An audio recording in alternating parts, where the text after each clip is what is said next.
Fala, meu povo! Seja muito bem-vindo a mais um podcast Jai Papo Reto. Hoje eu tô super animado, é um dia muito especial. Nada menos do que uma pessoa guerreira, dedicada, fantástica, amiga, quase mãe, mas mãe de alguns, certo? Dinda, é minha Dinda, né? E hoje eu tenho a honra de receber Amanda Nascimento Araújo. Amanda, seja muito bem-vinda. Obrigada. Ai, ai. Amanda, a gente tem uma pergunta aqui, apesar de todas as perguntas que nós fazemos no podcast, mas tem uma que a gente não deixa de fazer para ninguém. Sim. É marca registrada de um programa televisivo e nossa marca também. A gente sempre pergunta quem é Amanda, de onde vem, o que come, como se veste. Conte sua história.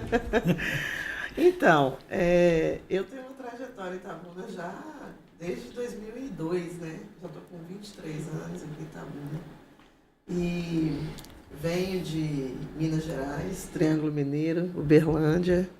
Mas estive lá semana passada, comendo um queijinho. E nasci em Brasília, fui criada no Goiás, em Cristalina. Mas Uberlândia foi onde eu me descobri como profissionalmente. Então, foi quando eu comecei minha vida acadêmica e fiz letras na Federal de Uberlândia e me formei. E lá no período da faculdade eu já trabalhava como professora. Em 2000 eu me formei, continuei trabalhando numa escola particular. Em 2002, meus pais já moravam aqui. Minha mãe falou, venha para cá, ficar com a gente. E aí eu falei, vou fazer uma experiência, né? Vou para Bahia. Mas Bahia não tem jeito. Bebeu da água e aqui ficou, né? Aí pronto. E aí depois que você conhece um bom baiano, Pretinho básico. aí lascou. Mas muito bom. Então a Amanda nasceu em Brasília, Nasci em Brasília. se criou em Cristalina, no Goiás. Isso. E aos 23 anos, não, tem 23 anos que está na Bahia. Isso. Aos 14 anos eu fui para Uberlândia, Minas Gerais. Muito bom. Amanda, ser mulher preta em espaço utilizado trouxe quais barreiras e aprendizados para você? Nossa, desse lugar de mulher preta é interessante porque a gente fala muito sobre isso o tempo todo. Eu acho que a atualidade trata muito sobre isso, né? E eu falo muito que eu sou mulher antes de ser mulher preta. Porque esse negócio de, mulher preta, mulher preta. Mas, gente, a mulher é mulher, né? Mas em função dessas polêmicas e dessas pautas, né? A gente hoje costuma dizer, ser mulher preta na sociedade é lugar de luta e resistência todos os dias. Então, eu venho de uma região que é do Sudeste, do Centro-Oeste, do Sudeste, que são regiões extremamente preconceituosas. E aí você chega na Bahia, você acha, pronto, cheguei no meu lugar, que é onde tem uma população negra, né, a maior população negra do país está em Salvador. E eu falei, agora eu me senti pertencente a esse lugar, porque você olha para todos os cantos, você vê pretos em todos os cantos. Mas não é assim que funciona, né? De fato, a mulher preta, ainda que seja na Bahia, ela tem que lutar pelos espaços dela. Porque eu percebo que os lugares de poder, os lugares de poder, que eu digo no sentido dos Colocação no cargos, mercado, isso, de de cargos. Eu acredito que a mulher preta ainda tem que correr atrás e mostrar que ela também consegue chegar, né? Ou vivemos num estado que tem a maior concentração de negros do Brasil. Você ainda acredita que o racismo ele é estrutural ou ele é apenas atípico em algumas regiões ou cidades ou situações? Não, ele é estrutural. Ele é estrutural porque todos os lugares que você chega, todos os espaços que você chega, eu costumo dizer que eu chegava na universidade, quando eu fiz a primeira universidade, só eram 30 alunos, eram 3 pretos, eu e uma colega e um colega.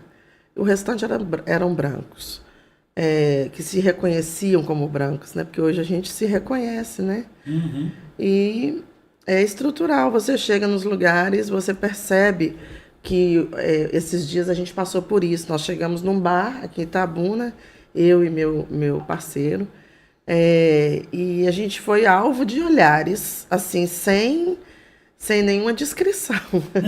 E aí, como só tinha Sem gente nenhuma branca, vergonha, né? como só tinha gente branca, um cara, ele olhava muito pra gente e falou assim: eu gostei de vocês. Aí ele foi se entrosando com a gente. E aí depois ele chegou, pediu para dar um abraço. Aí pediu licença, falou: posso dar um abraço na sua esposa? Me abraçou e falou assim: nossa, e ela ainda é cheirosa.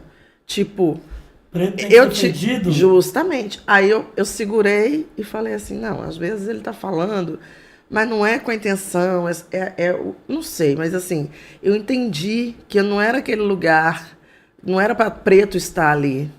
Foi assim que eu entendi. Então a gente chega em vários lugares ainda. Você viaja muito, né? A gente sabe, a gente viaja, né? E assim, a gente vai para alguns hotéis, alguns resorts. A gente chega nesses lugares e a ocupação dos pretos é onde? Trabalhando, servindo. É o garçom, é a camareira, é o barman, né? Os pretos hospedados são pouquíssimos. De fato, dói o coração, mas é uma pura realidade nossa, né? Na Bahia. E na Bahia, E na exatamente. Bahia. Aonde tem a maior concentração de negros, podemos dizer do Brasil, né? Então, Justamente. infelizmente. Complicado. Amanda, 2024 você mudou de rumo na sua vida, deu uma reviravolta. Qual foi o impacto disso na sua vida? 2004, desculpa. 2000, quando eu... sim, 2004. Em 2004, foi quando eu decidi parar de trabalhar com educação e eu falei, não, agora eu não quero mais. Eu vou agora voltar para a universidade, vou fazer um novo curso, que foi aqui na UESC, e quero agora ser diplomata. Na ousadia, que eu sempre fui muito ousada. Tinha chegado da França já, né? Não, Ainda não? não. Eu fui para fazer o curso de línguas estrangeiras aplicadas aqui, em 2004, fiz o antigo vestibular, né? E aí passei, fiz o curso. Em 2006, teve uma seleção para quem quisesse fazer o intercâmbio, para passar 6 meses na França. E aí eu fui, passei 6 meses na França. Eu fiz o concurso aqui no Brasil para o Estado, para ser professora do Estado em 2006. E em 2006 eu também passei para ir para esse estágio na França. Eu fui, e nesse mesmo ano, foi o ano que o primeiro mandato de Lula, e eu não pude votar para ele. E assim, acompanhei tudo de longe. Foi em 2006 que a gente viu a derrota de ACM Vô. E o Jacques Wagner chegar no poder, né? Pela primeira vez o PT assumiu o poder aqui na Bahia. Eu também não estava aqui, né, em 2006, mas feliz demais, que eu estava do outro lado do oceano acompanhando tudo pela internet. Sim. E voltei em 2007, em março de 2007. Quando eu voltei, logo depois o Estado convocou os aprovados no concurso. E aí eu voltei para a educação. E ao mesmo tempo eu estudava negociações internacionais e eu estava já concursada no Estado. Mas a minha intenção era ser diplomata. Então eu fiz o curso, terminei em 2009. E aí foi o fatídico ano que o meu pai adoeceu e eu não pude dar sequência a esse projeto, né? Que eu gostaria de fazer Instituto Rio Branco, enfim. Aí foi quando eu tive que abortar tudo e esse plano e me voltar mais para a família. E continuei no Estado como professora, já estava concursada. E em 2011 você começou a assumir a gestão, então? Já? Não, 2009 foi quando eu terminei o curso, eu já era professora, e aí foi 2010, 11, aí eu comecei no Estado em 2007. De 2007 a 2011, eu fui professora de língua portuguesa. Em 2011, eu prestei um novo concurso, porque eu só tinha 20 horas. O Estado nunca me deu... Olha, Estado, essa mágoa eu vou levar no meu coração até morrer. Queria 40 horas. O Estado não me deu minhas 40. Aí eu fiz um segundo concurso e passei de novo.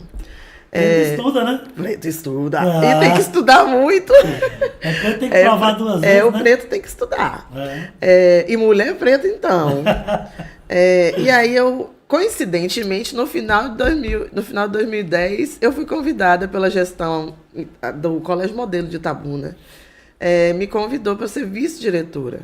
E aí eu fiquei nessa seara aí. Eu tinha passado no concurso para ganhar mais 20 horas e fui convidada para ser vice-diretora. Como meu irmão, ele já era, na época, comandante do Exército, ele falou para mim, você tem que pensar duas vezes em ser gestora, porque uma vez chefe, você nunca mais vai ter amigos no seu trabalho. Como eu sempre gostei muito de fazer amizade, farra e festa, eu disse assim, ó, os amigos que eu tiver, eu já Gosto tenho, muito. não é? Então, os amigos que eu já fiz, eu já tenho. Daqui para frente, eu aceitei o desafio de ser gestora. Aí fui trabalhar na vice-direção do Colégio Modelo em 2011, onde eu fiquei até 2016. Muito bom, é uma história muito bacana. Para a gente finalizar esse bloco da parte de educação, qual foi o maior desafio e que você valoriza até hoje nesse período? Ai, ai, desafio na educação é uma palavra constante. A educação brasileira, ela é um desafio.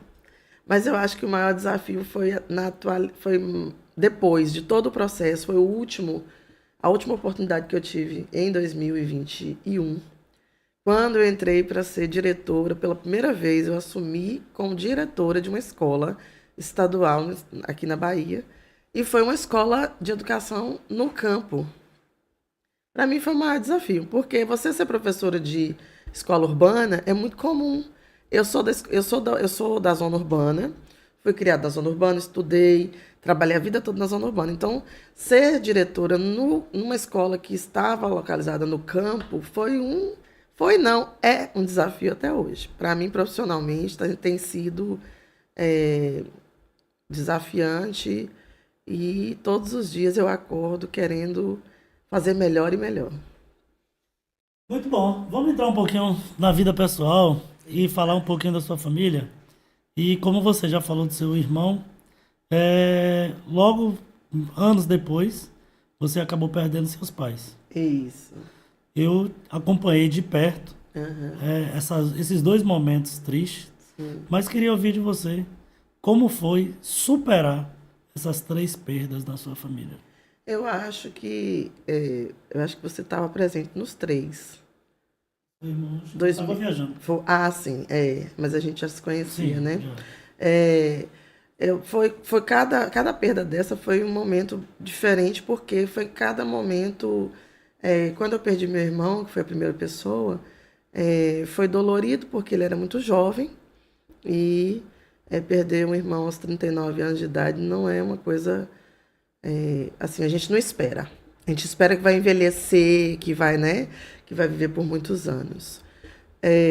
6 anos depois, meu pai faleceu, depois do meu irmão. E a perda do meu pai foi um outro golpe da vida, que a gente aprendeu a lidar com a ausência deles dois, porque nesse período eu estava com minha mãe. Como o nosso núcleo familiar era muito pequeno, éramos só nós quatro, então nós ficamos aí nos 50%. Os homens se foram e ficaram as duas mulheres. Como minha mãe era uma mulher muito forte e eu me inspiro muito nela, a gente conseguiu superar. Eu acho que a gente conseguiu superar juntas. A gente conseguiu viver durante 6 anos, até a morte dela. A gente viveu assim, uma apoiando a outra e acreditando que a gente ia conseguir também chegar mais longe. E depois da morte dela, foi quando veio o fatídico momento da vida que eu perdi o norte, o chão. E hoje eu estou aqui para dizer que como foi importante ter amigos, né? Porque uma pessoa que tem os amigos que eu tenho, o apoio que eu tive de amizades verdadeiras e da pessoa que vive comigo, né? Que está comigo todos os dias. Então, assim, hoje eu estou aqui. Não vou dizer que eu não tive apoio também de médicos, de psicólogo, né?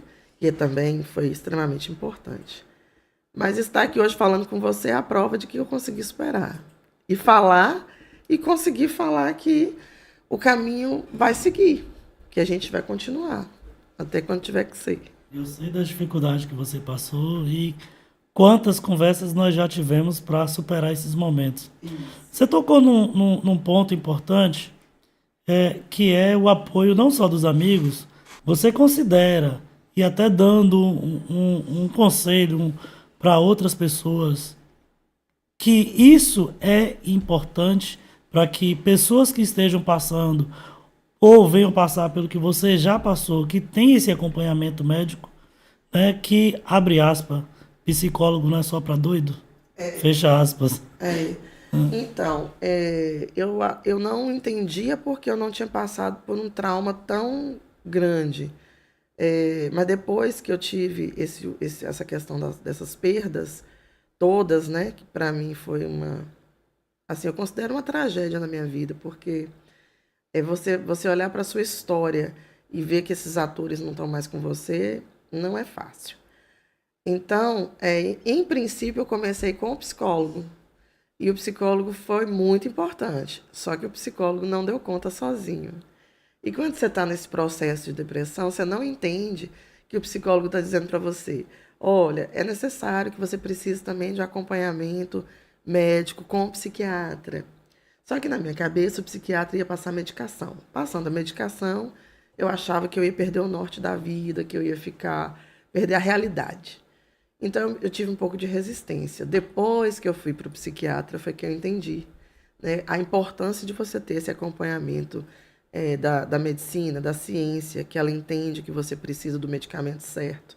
Porque não é uma questão de ser doido, é uma questão de você estar num lugar que o seu corpo ele está com uma disfunção cerebral, né? Então, existem mecanismos dentro da medicina que ajudam, né, medicamentoso ou não, que ajuda ao processo de você entender que a vida é importante, que você tem que recuperar, que você tem que ter essa questão do luto. Ela é uma coisa que acompanha a vida, mas que você não pode parar a sua vida por causa do luto. Sem dúvida. Né? Então, eu acho fundamental. Se for especificamente dessa experiência de luto, eu acho que eu aconselho a todas as pessoas a passar tanto pelo psicólogo e, se necessário, pelo psiquiatra, porque é fundamental para você conseguir sair desse processo de depressão pós-luto. E você hoje, nesse momento, você visualiza que você passou por algum momento que você pensou em desistir, mas continuou, mas chegou a pensar nisso?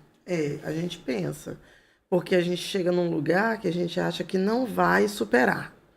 A gente vai para um lugar, a minha psicóloga falava assim, ó, esse fundo do poço que você fala que tá, a gente vai subir, e vai chegar num equilíbrio. Quando chegar nesse equilíbrio, você vai entender. Mas eu achava que eu nunca ia conseguir sair desse fundo desse poço. Que eu achava que ali tinha acabado. Eu falei assim, agora é só tocar a vida e esperar a morte, né? Porque você pensa, que sentido tem agora viver? Porque você chega em casa, você não tem pai, você não tem mãe, você não tem a esperança de que seu irmão vai chegar um dia, por mais que, né, morava fora, tudo, né? Então, não tenho filhos. E aí eu pensava. E aí eu fui para esse lugar de achar que a vida tinha acabado. E que era só aguardar, porque ia chegar aquele momento que eu também já não estava mais suportando. Não é a mesma coisa de pensar em suicídio. Sim, né?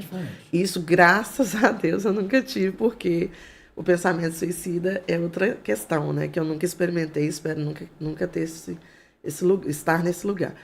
Mas o pensamento de não ter mais motivação para viver, né? E aí eu tive muita ajuda e hoje eu estou aqui e eu entendi que eu saí desse fundo desse poço. Muito bom. E se a gente tivesse que tirar uma frase, dizer uma frase de Amanda, qual seria a frase de maior impacto hoje?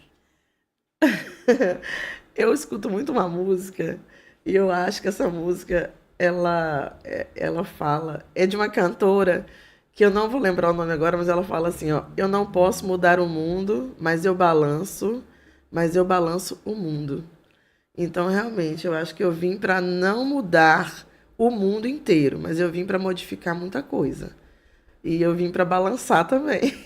Então, a Amanda é igual bambu. Balança, balança, mas não quer. Isso, também. Envergo, mas não quebro. Bom demais, bom demais. Amanda, eu fico muito feliz em hoje fazer esse bate-papo nessa noite especial e ver no seu olhar o brilho dessa vontade de viver, desse prazer de estar com os amigos, né? Dessa felicidade que eu vejo que quando você está nos bares acompanhando o Fabiano. Então, é muito importante, né? Eu posso dizer que você retomou a vontade de viver, né? E quer viver. É. E Então, tem muito dele também, né? Tem muito do Fabiano, porque ele trabalha com alegria o o tempo Pretinho todo. aguentou uma barra que não foi fácil, mas graças a Tem Deus ajudou. enfrentado, né? Tem enfrentado. É, quem só sabe que lidar comigo não é fácil. Só um pouquinho, só um pouquinho. Mas Vamos botar a uma música pimenta. me salvou. Ai, que É, a bom. música me salvou em muitos momentos. A gente tem vários relatos de muitas pessoas que realmente se salvaram por causa da música, né? É, Acaba sendo uma terapia, é, né, para muitas pessoas, né? Seja no espaço que está tocando, tá a trabalho, ou seja no espaço que está festejando, né? isso, é. Então é importante isso, não só a música como outras áreas também que as pessoas internalizam e usam isso como um tripé de salvação, É né? isso mesmo, é verdade. Um trampolim, melhor dizendo, de salvação. É. Vamos botar uma pimenta nesse negócio? Vamos, ô gente. Você Estamos é aqui educadora, né? Muito tempo aí na área, mas muita gente afirma que a educação pública não tem qualidade. Você concorda ou discorda? Qual a sua opinião sobre isso? Eu ouço sempre as pessoas falando, eu acho que isso é um clichê, é um chavão. Educação pública não tem qualidade. A educação pública não tem bom professor. A educação pública, quer dizer, eu sou aluna de educação pública, eu sou professora de educação pública, hoje eu também estudo em uma universidade pública e defendo a educação pública porque eu venho de um lugar que nós tivemos dificuldade de conseguir vaga quando eu fui para o ensino médio, porque era muito procurada a escola, uma escola pública. Eu tive que estudar o primeiro ano do ensino médio à noite, porque não tinha vaga durante o dia, e eu fui para o noturno, para não perder a vaga nessa escola. Lá eu conheci excelentes professores, muito bons professores muito bem formados. E até então eu não sabia o que era ser professor de uma escola pública. Então, quando eu digo que a escola pública não tem qualidade, eu digo que eu não tenho qualidade, que o meu trabalho não tem qualidade, né? Mas não é só por isso. É porque eu atuo na educação pública desde 2007. Eu estou com 18 anos de educação pública na Bahia. E onde eu vou e onde eu for, né? Eu vou defender a educação pública. Porque a Bahia, eu digo pela Bahia porque é a experiência que eu tenho em educação pública. Eu não tenho experiência em outro estado. Mas a Bahia, eu entrei em 2007 e eu entendi que lá existiam pessoas muito bem formadas, pessoas muito bem preparadas. Tá, tudo bem que eu fui para um colégio grande, que é o Colégio Modelo de Itabuna, que eu respeito demais, muitos colegas que estão ali naquela escola, pessoas que têm formação não só licenciada, né? Não é só licenciatura, são pessoas que têm licenciatura, que têm especialização, que têm mestrado, que têm doutorado.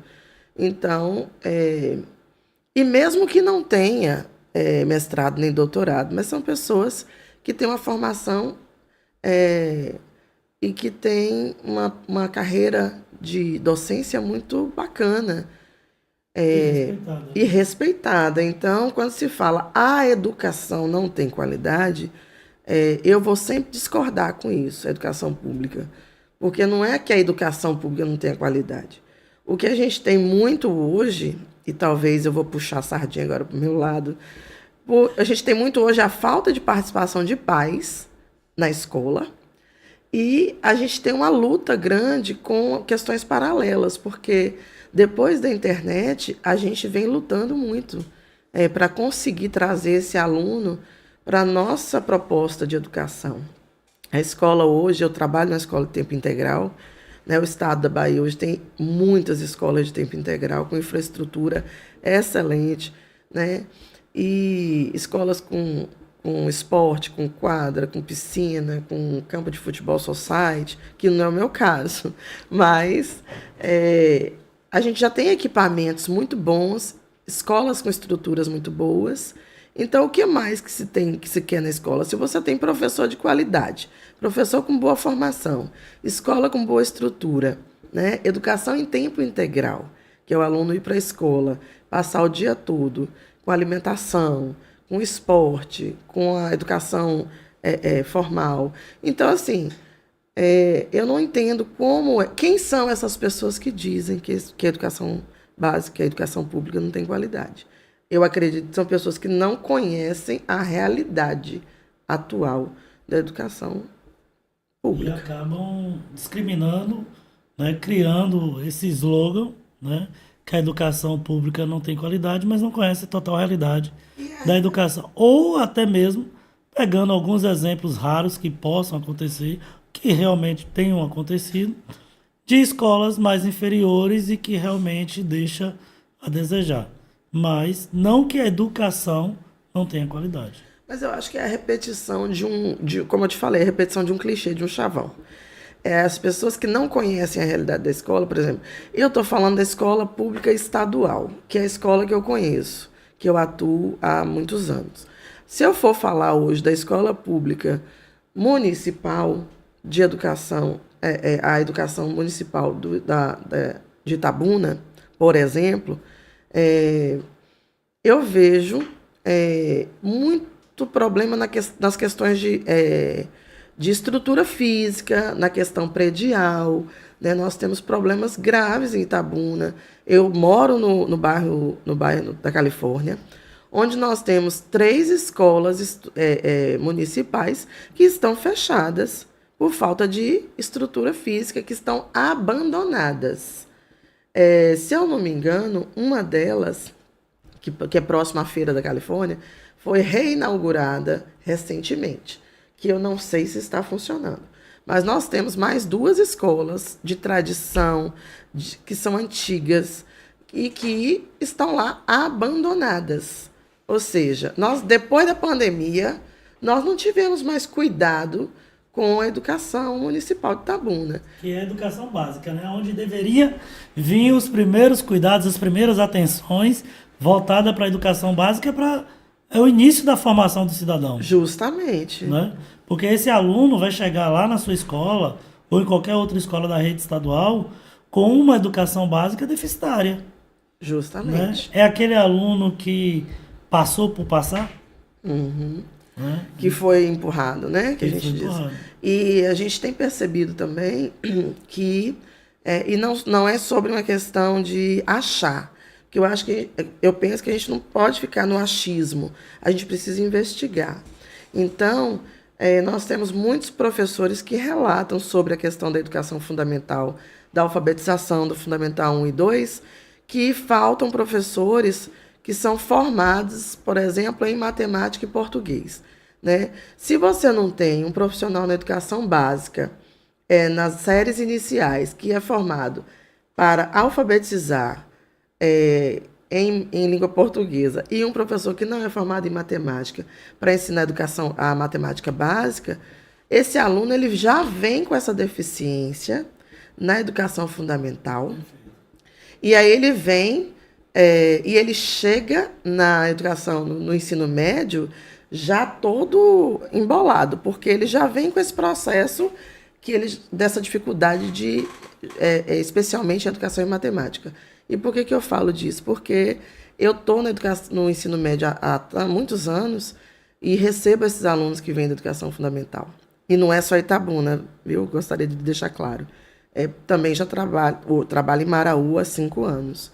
E a gente recebe muitos alunos que chegam no ensino médio sem saber ler e escrever. E interpretar, então, pior ainda. De jeito nenhum. E isso a gente consegue observar dentro da universidade, conversando com o pessoal da área da pedagogia, eles relatam que as escolas de educação fundamental faltam profissionais específicos de matemática e língua portuguesa. Então, se você não tem esse profissional lá, como é que o aluno vai chegar no ensino médio sabendo ler, escrever e fazer a matemática básica? Amanda, essas situações me parece que corriqueiras, né? Todo ano você acaba recebendo alunos da mesma situação. Sim. Existe algum processo aí agora, já no ensino médio, aonde esse jovem possa aprender ou reaprender, relembrar, para que ele possa ter continuidade aos estudos, mas sair do ensino médio melhor do que entrou? Ou segue-se o processo normal, tradicional do ensino médio e dali para frente ele que se vire para ganhar os conhecimentos dele? Os números estão aí para mostrar. A gente tem as avaliações externas e ao final do ensino médio a gente faz avaliação externa, avaliando a educação na Bahia e nacional, que é a avaliação dos meninos em matemática e em língua portuguesa. E nós temos essa missão, esse trabalho, que eu chamo de o trabalho mais árduo que a gente tem, porque nós não somos alfabetizadores. E o governo do estado, ele propõe para a gente alguns programas para a gente fazer a recomposição da aprendizagem. Então, o aluno, quando ele chega no ensino médio e ele chega nessa condição, sem saber ler, sem saber escrever e sem saber a matemática básica, a gente tem o processo de recomposição da aprendizagem. Então, nós temos, pela Secretaria de Educação do Estado, a gente tem material, e a gente tem material físico, material digital e material humano, para que a gente possa fazer um trabalho paralelo para recuperar essa defasagem desses alunos. E um dos programas é o programa Educa Mais Bahia. O Educa Mais Bahia, ele abre, que é um trabalho voluntário, mas é um trabalho voluntário remunerado, que o Estado convoca pessoas que queiram fazer oficinas de recomposição da aprendizagem também. São oficinas em várias áreas. Como a gente tem escola de tempo integral, então a gente tem, por exemplo, oficinas na área de matemática e oficinas na área de linguagens. Aí tem esporte, tem uma série de áreas, né? Nesse programa Educa Mais Bahia, a gente consegue colocar monitores, que são pessoas que têm essa preparação para a alfabetização e para o letramento e para também a matemática, para que o aluno possa recuperar aquilo que ele tem mais dificuldade ou que ele deixou de aprender lá atrás. Então, assim, no ensino médio do Estado, a gente tem esse programa Educa Mais Bahia. Muito bom. Não sabia. Fico feliz em saber e entender sobre o assunto. Agora, isso você acha que esses alunos demoram 6 meses, 1 ano?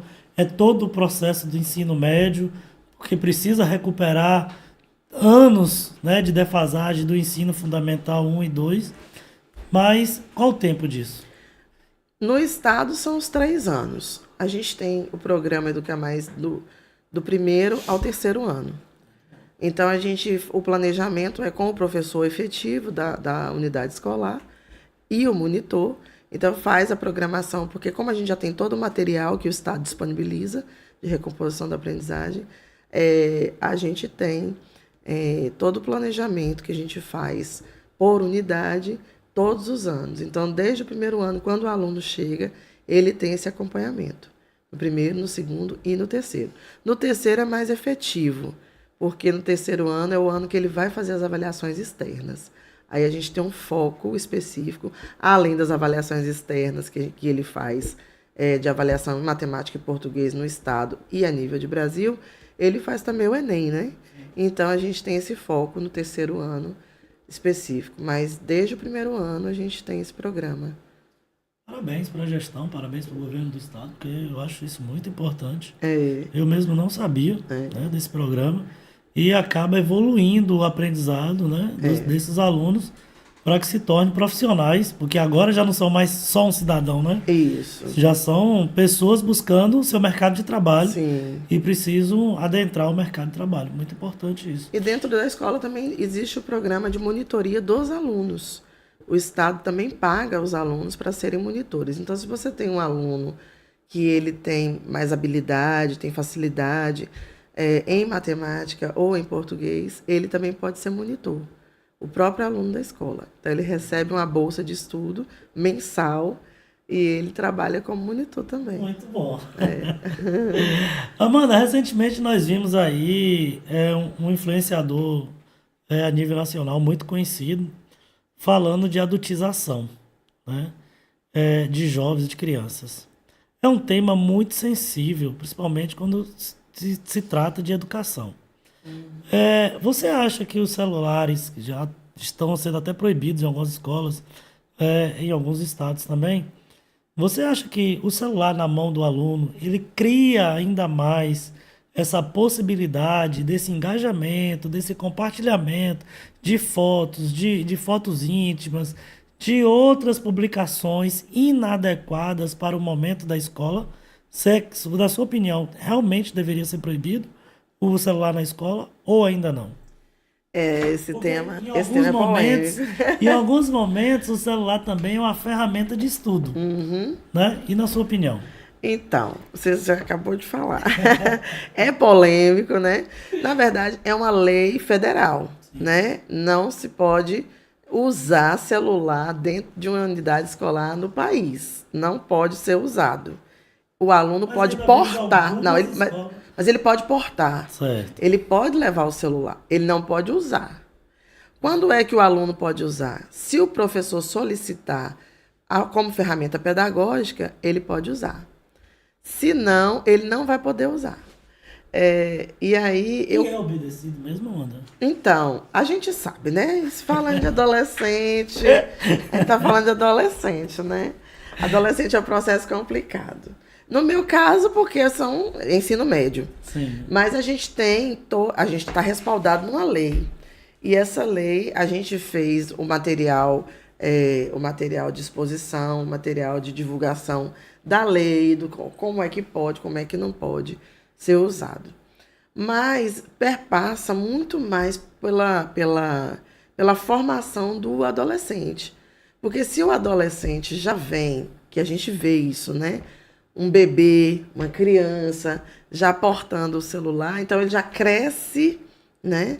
Ali nessa movimentação desse celular que já está disponível para ele desde... Eu vou dizer que nessa dependência, né? Justamente. Então, eu acho que vem disso. E esse uso indiscriminado, né? Porque se o pai já não tem esse controle, ele já vem crescendo com a falta de controle do uso da ferramenta. Então, Ao contrário, tem pais que incentivam, né? Para a criança parar de chorar, dá o celular. Justamente. Então, aí é mais perigoso ainda, né?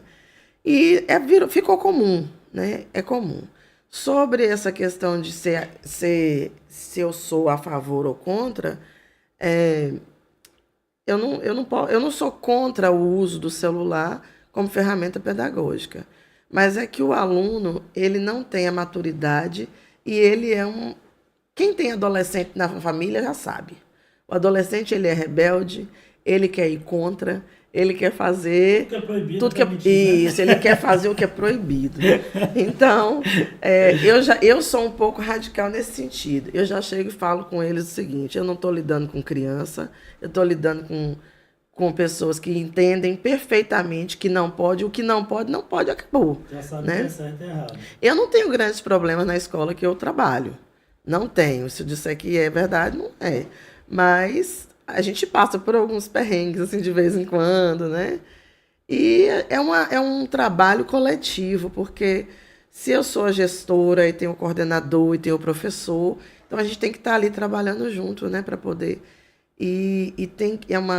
não vai mudar da noite para o dia. Cultura, É uma lei né? tão recente, né? É uma cultura que vai... E agora, você falou, vamos polemizar? Então vamos polemizar. O né? papo é o quê? Papo reto. E o professor, que fica usando o celular dentro da sala, e que fica na internet, e que fica no WhatsApp durante a aula, né?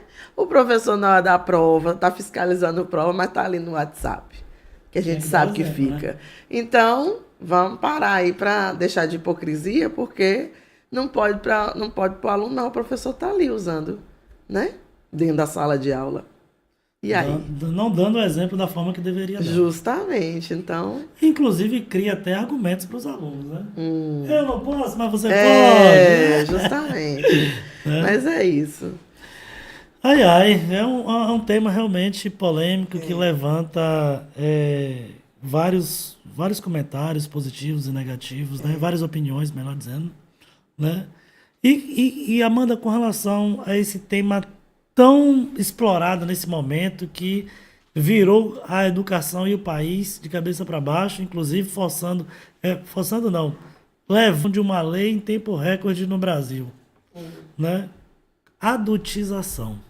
Você vê muito isso, você vê muito compartilhamento, não vê, sabe que existe. Como é que esses alunos hoje estão tratando esse tema?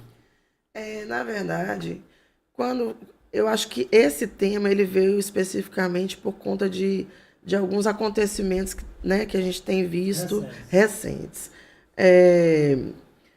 E eu volto a dizer que é responsabilidade, sim, de adultos que às vezes são os próprios pais.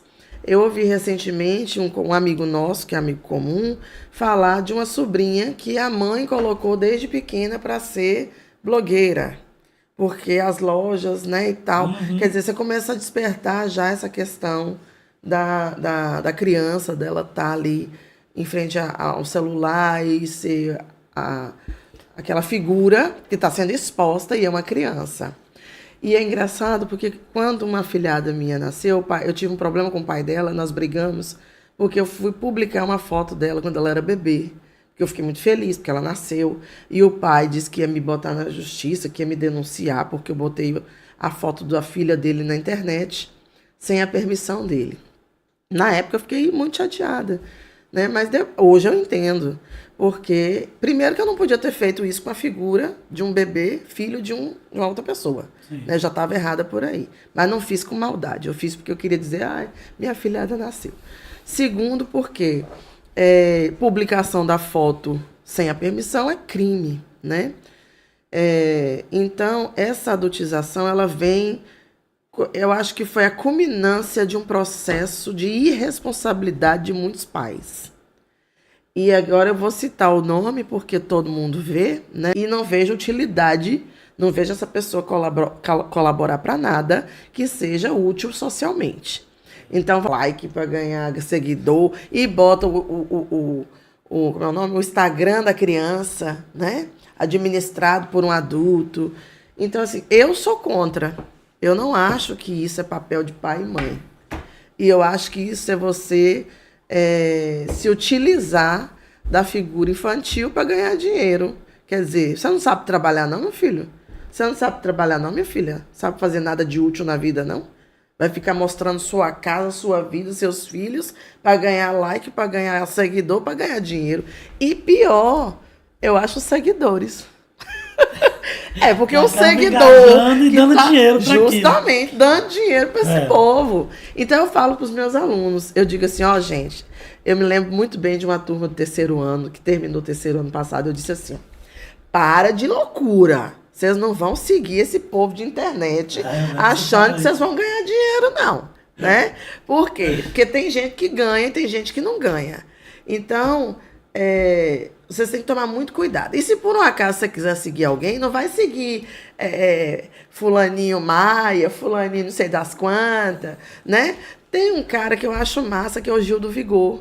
Sim, o Gil do Vigor, ele fez um programa que é polêmico, que muita gente discrimina, que é o Big Brother, mas era um cara extremamente diferenciado. Primeiro que é um cara que veio da pobreza, um homem preto que veio da pobreza, homoafetivo, que conseguiu fazer faculdade, que se formou em economia e que às duras penas chegou ao Big Brother, que mostrou que é possível, sim, através da educação, você subir. E ele até hoje, depois do Big Brother, não ganhou o Big Brother, mas até hoje ele traz a educação como linha de frente. Muito. Então eu disse para os meus alunos, se você quer seguir alguém, siga Gil do Vigor, porque ele vai dizer para você como é que você vai subir na vida. Se não for estudando, não tem outro caminho para o pobre, né? A educação transforma, né? Então você precisa escolher, né? Eu acho que o pai tem que ficar atento, né? O pai tem que ficar muito atento. Porque se você tem criança que está indiscriminadamente usando o celular e acessando coisas indevidas, é responsabilidade do pai, né? Mas muitos desses pais transferem essa responsabilidade para a escola. Justamente. Né? Porque acha que a escola tem que educar e ensinar a crescer. Eu não sei se eu cheguei a comentar sobre uma mãe que ligou para mim dizendo que o filho dela chegou em casa embriagado e que a culpa era da escola. Não. O filho saiu da escola e aí passou em algum lugar, bebeu, chegou bêbado em casa, um aluno de 2º ano do ensino médio. A mãe ligou para mim dizendo que a culpa era da escola. Eu disse, minha senhora, eu não estou entendendo o que a senhora está dizendo, não.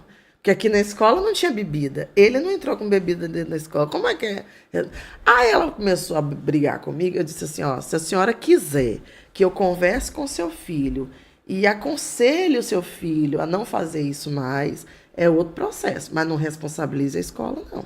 Sem dúvida. E tudo agora a escola tem que resolver. A educação vem de casa aí nesse caso, né? Então, e qual o espelho que ele tem com os pais? Os pais saem do trabalho, os pais bebem logo em seguida, não vão para casa. Ou é o grupinho de colegas, né, que às vezes saem da escola e vão beber. E pior, já fiz isso, quem está vendendo? Quem está vendendo? É crime também. O estabelecimento que está vendendo para esse menino, que é menor, porque ele tem 16 anos. Aí complica mais.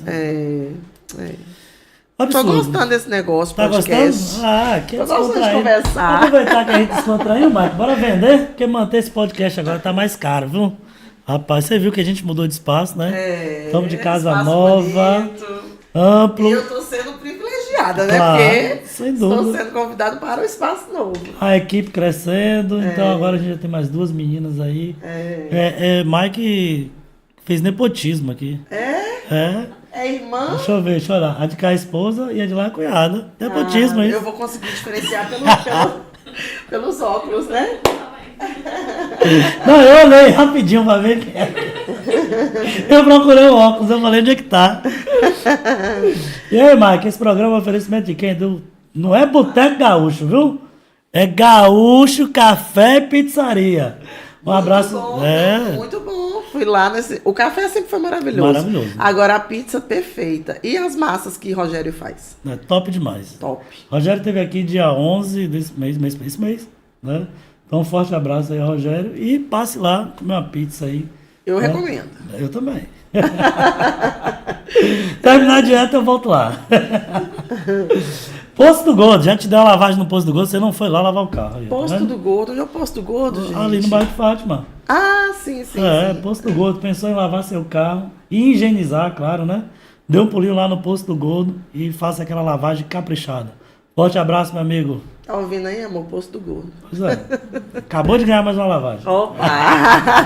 Bom, isso que eu gosto. Ô, Mike, antes de eu falar aqui da TicCom, vê se eu te mandei aí, por favor, Flashnet, se eu não mandei, na próxima a gente coloca aí, por favor. TicCom é uma empresa aí de venda de ingressos, né? Para festas e eventos. Então, você pensou aí em fazer sua festa e seu evento, entre em contato com o 7398-9815, como é que é? 981546607. Na próxima eu decoro, viu, Mike? Biolimp, pensou em produto de limpeza e higienização, deu um pulinho na Avenida Dom Pedro II, 278, centro de Eunápolis. Procure tia Neira e tio Sérgio, né? Opa! Abraço pra eles que eu amo. Pensou em se manter bem informado? Cacau News, o portal de notícias mais atualizado da região. E, falando dos nossos programas aqui da casa, do estúdio Hub 73, temos aí o Diga aí JP. É um podcast que acontece todas as terças-feiras, às 20 horas. E, claro, né, entre nós, nosso podcast com a nossa amiga apresentadora Charliane e Joãozão. Diga aí JP, tá com Joab Paiva.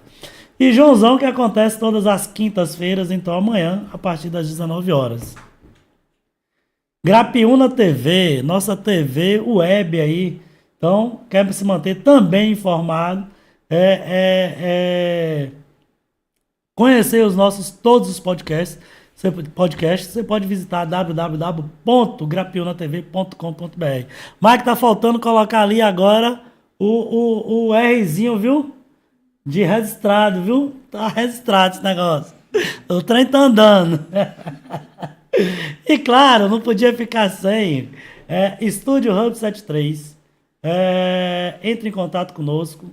7398801 81004150 e venha fazer seu podcast, fazer suas gravações aqui conosco. E Carol também, daqui uns dias, né? Carol.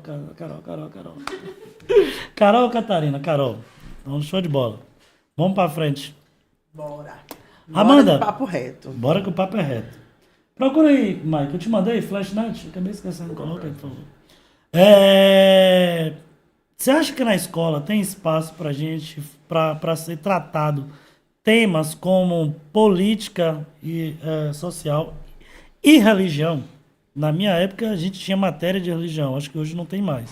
Mas existe esse espaço? Você acha favorável que essas duas matérias ou esses dois temas eles venham ser tratados dentro da escola ou não?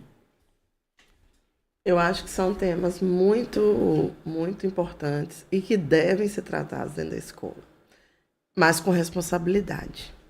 Antes de você completar, eu vou falar aqui que é o seguinte.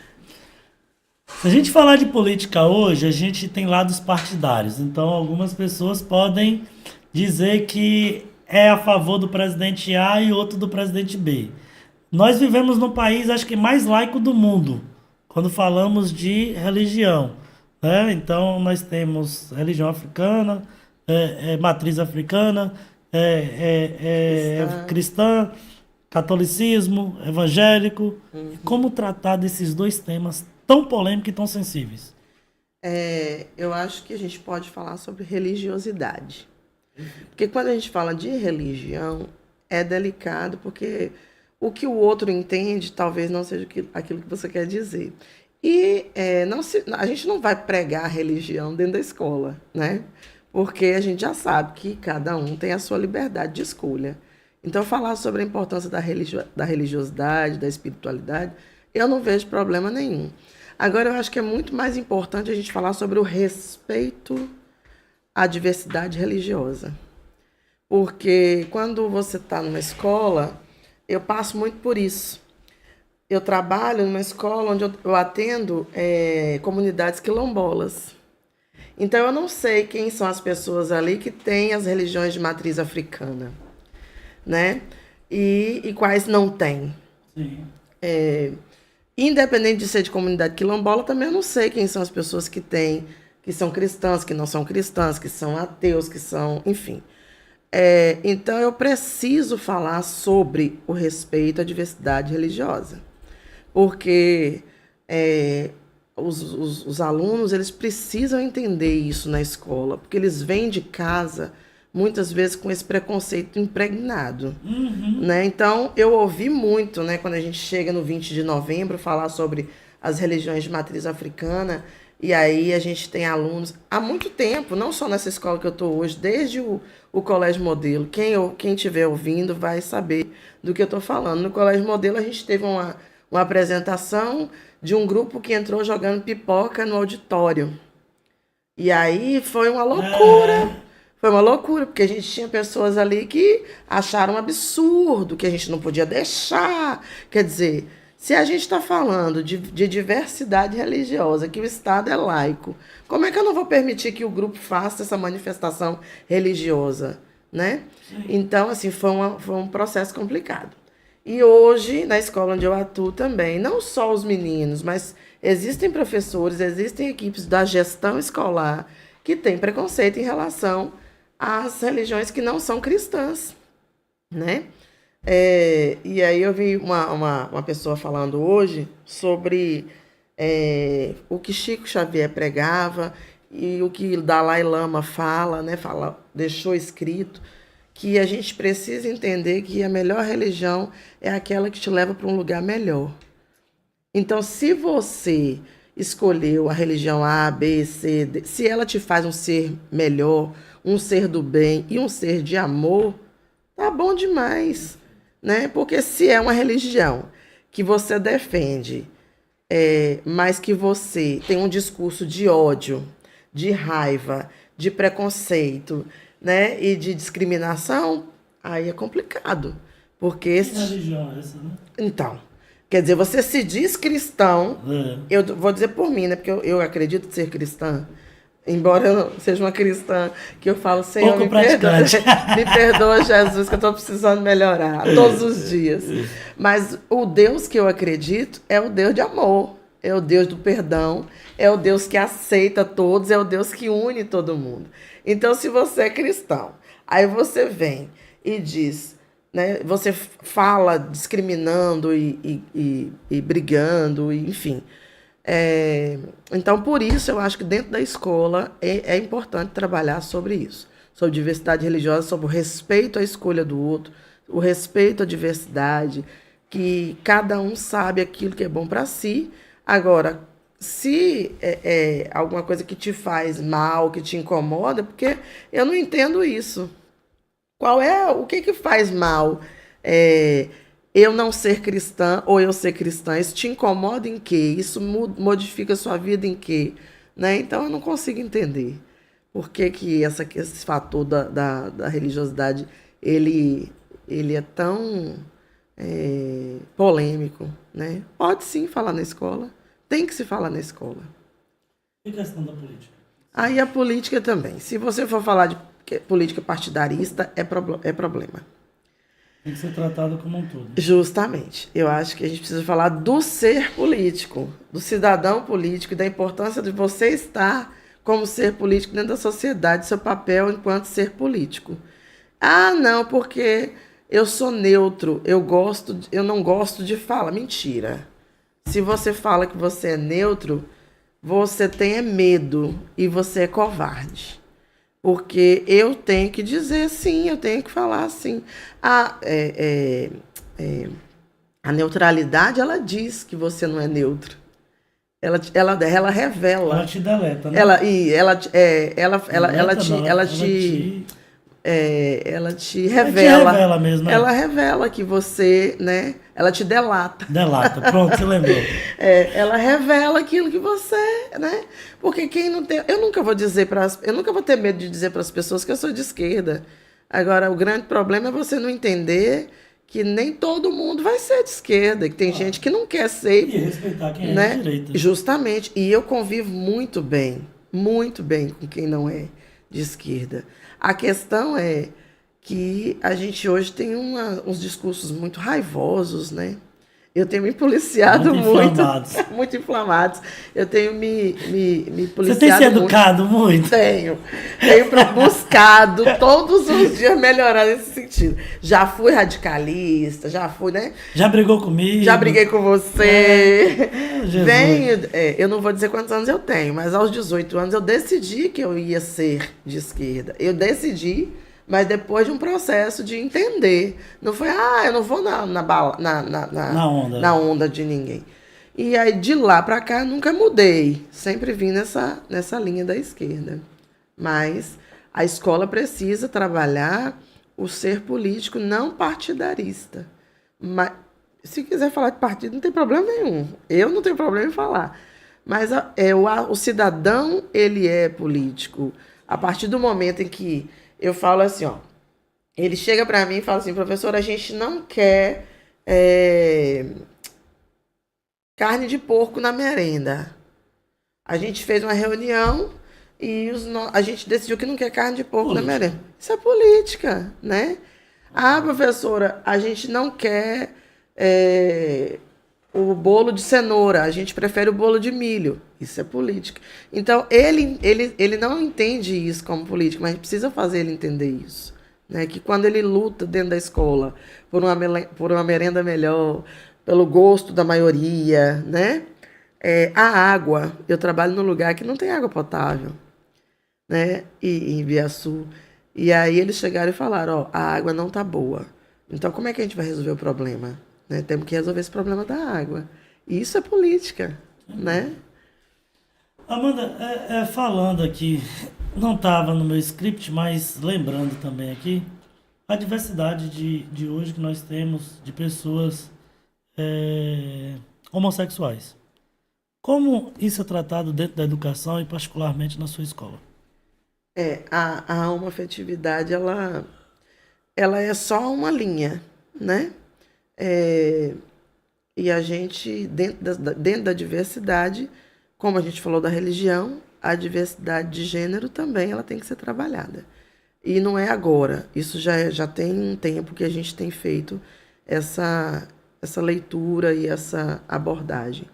É, a gente precisa compreender quando a gente fala na escola, a gente tem umas responsabilidades que elas são meio que estigmatizadas, que vêm enraizadas dentro do aluno, e ele chega na escola e a gente precisa fazer um trabalho de formiguinha, né? Mas nós temos hoje, dentro da escola, as pessoas têm menos vergonha, eu percebo isso. Eles percebem que o espaço também é deles e que a gente entende e que a gente respeita, né? Mas trabalhar com os alunos ainda é um trabalho de formiguinha. É uma faca de dois gumes. De um lado, você tem que mostrar como respeitar. E Isso, do outro, você tem que acolher. isso, justamente. É, porque esse tema ele traz muitas questões, ele não traz só o, o, o aceitar ou o respeitar. Você vem, tem uma pessoa que está vindo ali que às vezes ela vem do lugar de onde ela vem, ela não está sendo aceita. E quando ela chega na escola, ela percebe que ali ela está sendo acolhida, né? Então, é, a escola ela tem trabalhado muito em relação a isso. E a inclusão, quando a gente fala de inclusão, porque quem tem problemas de deficiência física, de questões intelectuais, não. A inclusão de todos, né? Porque a gente precisa. A escola é um lugar que acolhe a todos. Então, às vezes a gente não precisa nem trazer o tema para ser discutido. Mas quando a gente traz esse aluno ou essa aluna homoafetivo ou homoafetiva para o protagonismo, ele entende que ele é uma pessoa que está ali como uma pessoa que vai ser tudo que ele quiser, do jeito que ele quiser. Perfeito. Show de bola. Você há pouco falou da água na escola e eu sei do trabalho que você tem desenvolvido em Biaçu. Para quem não sabe, de Ibiaçu, município de Maraú, É. seguindo pela BR-101, você chega em Ubaitaba, faz o contorno, passa por debaixo da ponte, pega 18 quilômetros de... 18 não, dá menos, né? Dá menos Não, de. Passa por Faisqueira. passa por De Faisqueira, Faisqueira até Ibiaçu são 7 7 quilômetros. quilômetros de estrada de chão, se tiver chovendo, cuidado, se o seu carro não for 4x4, mais cuidado ainda, e um pouquinho mais na frente você chega em Ibiaçu, e se seguir reto você chega em Maraú. É. Ibiaçu, zona rural de Maraú. Maraú. Isso, Exatamente. é um distrito. Então eu sei do cuidado e da preocupação que você sempre teve em melhorar a sua escola. Você falou da água não potável. Quais mudanças a educação do campo ainda precisa ter, além desse cuidado e transformação que você fez com a escola de Ibiaçu? A educação do campo, a educação do campo, ela é uma educação que precisa muito ainda. Ela precisa de um olhar mais sensível. Ela precisa de uma sensibilidade maior por conta de ser uma modalidade ainda que está, eu não vou dizer nem a quem, mas ela ainda está assim necessitando de muito mais investimento.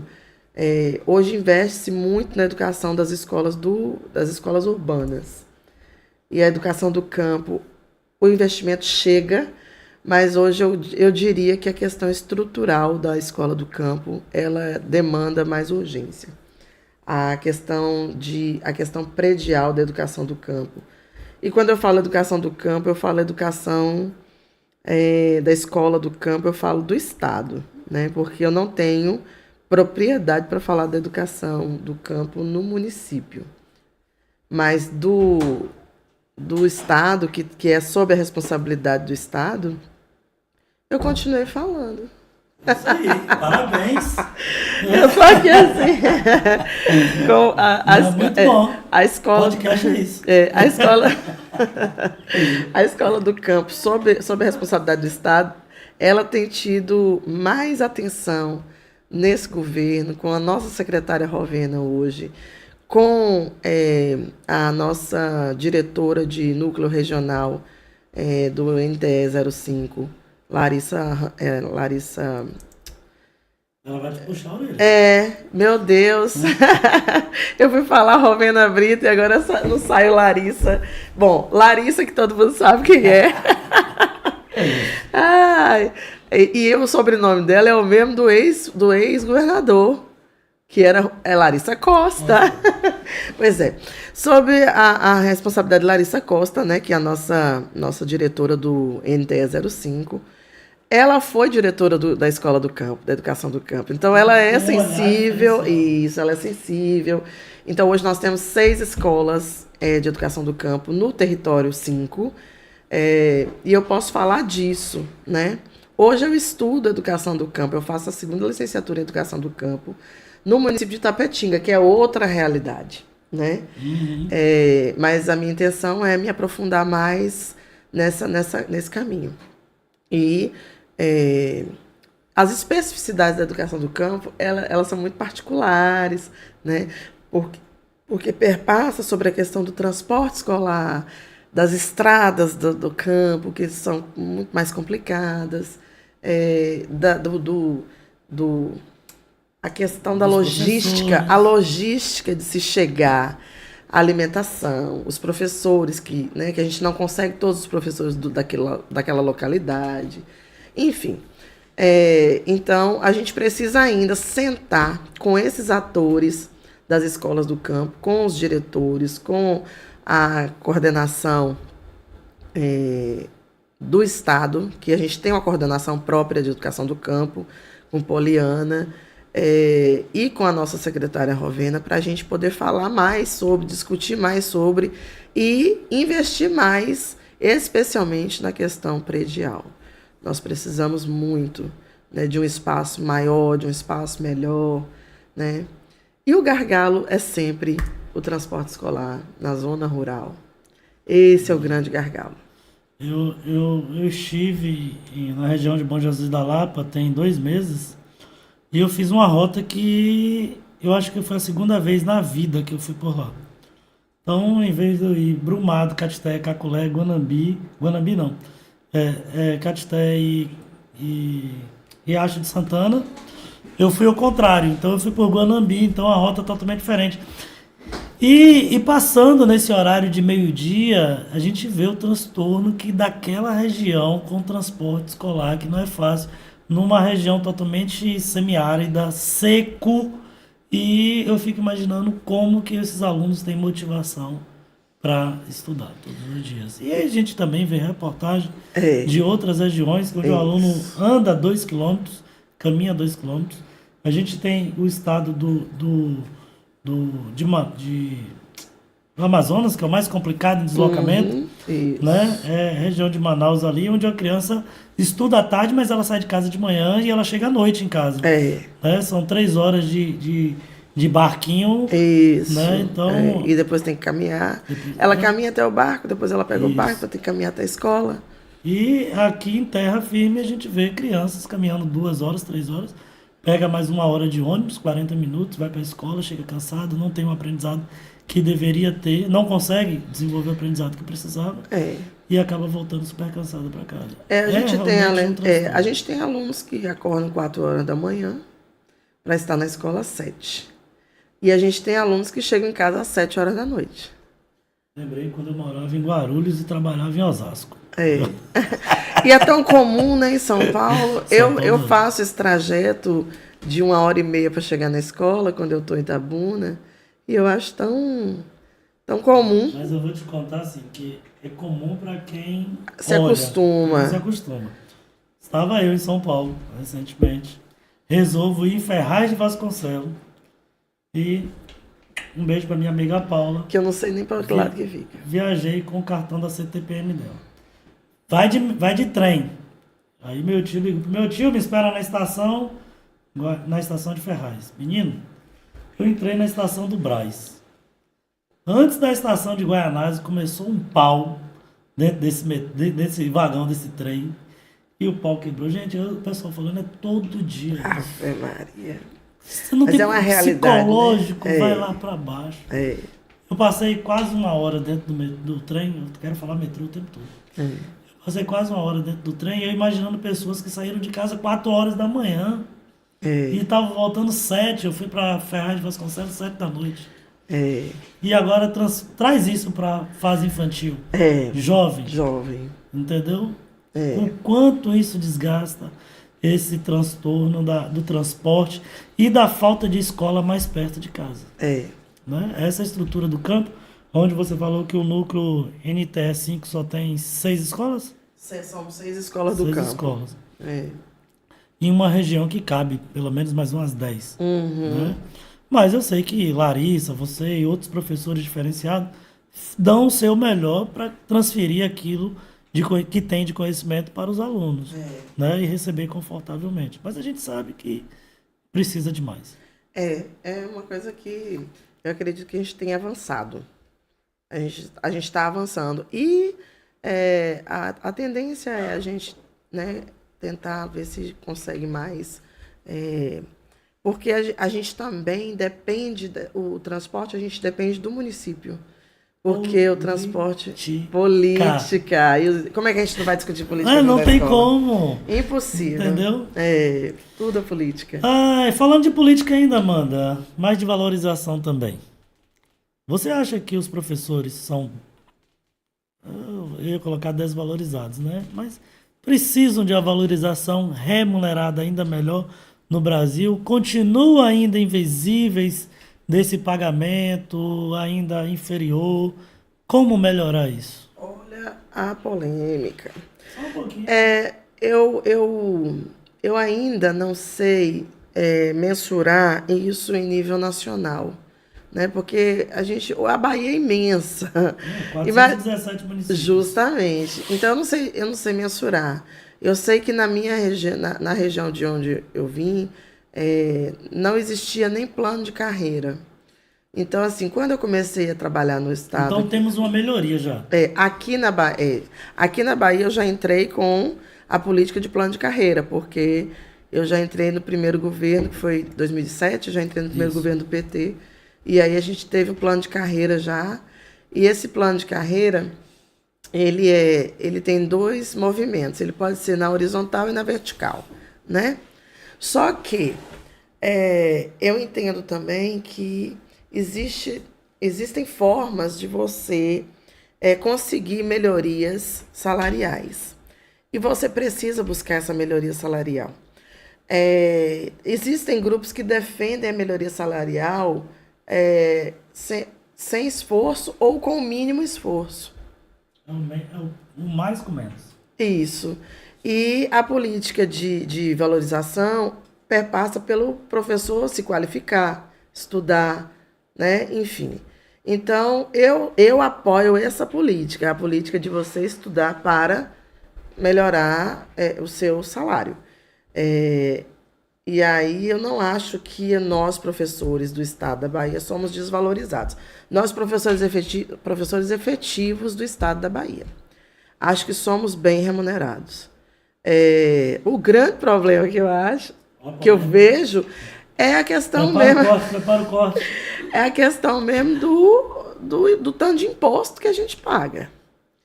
Aí isso aí não é só do professor. A gente trabalha para deixar uma boa parcela do trabalho no imposto de renda. 5 meses do nosso trabalho por né? ano são de Justamente. Então, assim, essa comida aí do leão que arrebenta com a gente. Mas nós temos bons salários na rede estadual se você tiver habilitado para. Entende? Então, se você é um professor que só fez graduação, você não vai ter, né, todos os benefícios. Justamente. Então, você tem aí essas possibilidades. E o próprio Estado, ele te dá a oportunidade, como está aberto agora, e eu não fiz minha inscrição ainda, para ganhar meus 3,5% agora no final do mês de setembro, e mais 3,5% agora no final de outro mês, no final, enfim. Eu sei que a gente tem aí essa possibilidade de aumento aí de 3,5 mais 3,5 através de um curso que o próprio Estado disponibilizou. A gente faz a inscrição e faz, que é um curso de capacitação, e é um curso que vai te possibilitar melhorar a sua prática mesmo, dentro da sua profissão, né? Eu não sou contra esse tipo de política. E mais, agora que o povo vai querer minha garganta, querer minha jugular. Preparou os cortes? Eu sou a favor do período, da época em que a gente fazia a prova na certificação. Porque a certificação, quando tinha prova, era uma certificação de fato, Sim. que você ia lá, fazia a prova e mostrava que você estava bem na fita. Não era? Agora você participou. Agora você faz um curso e aí, meu amigo, tá lá seu dinheiro. Tudo bem, beleza. Sem problema nenhum, não vou achar ruim também não. Mas eu sou a favor ainda da certificação com prova. Agora, você vai comprovar aquilo que você aprendeu, né? Justamente. É igual um advogado que não conseguiu passar no concurso da OAB, né? Então, ele tem que provar que ele aprendeu, de fato, tá pronto para exercer a profissão. Se você faz o curso, no final você tem uma prova, qual o problema? Agora, eu vou aqui defender a classe dos meus queridos professores aposentados, né? Porque tenho amigos que são professores aposentados com seus salários defasados, porque eles não têm o direito de fazer esse tipo de curso, que já estão aposentados, e também não tem outra possibilidade de melhoria do salário. Então, a gente tem pessoas, quando eu falo pessoas aposentadas, as mais antigas, né? Como minha amiga Ana Carolina. Então, um beijo para a Aninha. Então, da época de Aninha, a gente tem muita gente que se aposentou e hoje está com salário defasado. Aninha não, porque a Aninha, ela é danada, tem Daniele, né? E aí a justiça deu direito, né? E ela ganhou na justiça. Mas a gente precisa ter uma política. Todas as Aninhas que tem uma Dani da vida dentro de casa. Justamente. Né? Mas tem um sindicato para lutar pelos aposentados. Então, mas quantos aí não têm noção, esse conhecimento e não estão tão próximos do sindicato para ter esses benefícios? Mas eu acho que a gente precisa ter políticas específicas para os professores aposentados, porque se não tem, eu desconheço, se tem, eu desconheço, mas se não tem, tem que ter. Porque eu não posso, né? Como aconteceu, por exemplo, a Aninha era professora nível 3 e estava ganhando nível 1. Como é que ela era nível 3, se aposentou nível 3 e o salário dela era equivalente a nível 1? Totalmente não defasado, pode, né? Então, aí fica uma questão... Um nicho aí para vocês, advogados. Isso. E sindicatos, né? E sindicato, tem que cuidar dos nossos velhinhos. Com certeza. E são eles que são os nossos espelhos, porque a Ana Carolina é uma mulher de muito respaldo na cidade, muito respeitada. Eu lembro quando eu fui vender livros lá no Cionf, né? Sim. Eu cheguei lá, bati na porta, duas professoras me deram o maior apoio. Uma é Ana Carolina. Sim. E a outra é a diretora do sindicato, Leninha? Não. Sindicato Municipal do Itabuna, municipal não, você está falando do SIMP? SIMP. Esqueci o nome agora. Carminha. E as duas me deram, assim, portas abertas para vender livro. Então, um beijo para Carminha, um beijo para Aninha, tudo de bom. E são pessoas, assim, maravilhosas e estão numa luta, tiveram, né? A Aninha esteve e Carminha continua numa luta. Abriram portas pra gente, né? São... espelho mesmo. Isso, e a gente precisa... a gente não pode apagar essa história, né? De forma alguma. E na sua visão, o Brasil é um país, ainda voltando naquela parte lá do racismo, que nós falamos do que é estrutural. Sim.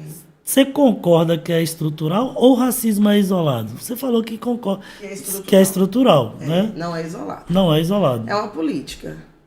É uma política, porque a política de segregação, né? Você tem... E não é só do preto. Eu acho que é o preto, é o indígena, né? E só que a diferença é que o povo indígena, a gente costuma dizer que ninguém mexe com eles, porque eles se unem mesmo e eles vão para cima. O povo preto no Brasil parece que não. Que Que não brigam entre si, né? é isso, além de brigar entre si, não tem essa união como o indígena.